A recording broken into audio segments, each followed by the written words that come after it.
Hi crazy family, అందరూ ఎలా ఉన్నారండి? మా ఆయన ఏం చేస్తున్నారు అనుకుంటున్నారా? నిన్న మా చెల్లి వాళ్ళు పాస్తా చేశారు కదా, అది చాలా బాగుందని చెప్పారు. సో అందుకే మా ఆయన కూడా డిమార్ట్కి వెళ్ళిపోయి పాస్తా తీసుకొచ్చారు. సో అదే చేస్తున్నారన్నమాట.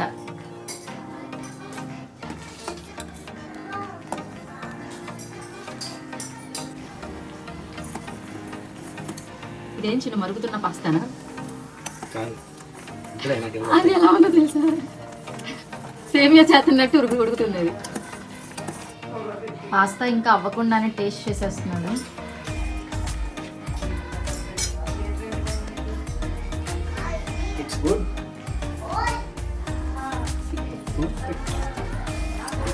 సో కరెక్ట్గా వాటర్ వేసుకుంటే చక్కగా నీట్గా చిక్కగా వస్తుంది కదా.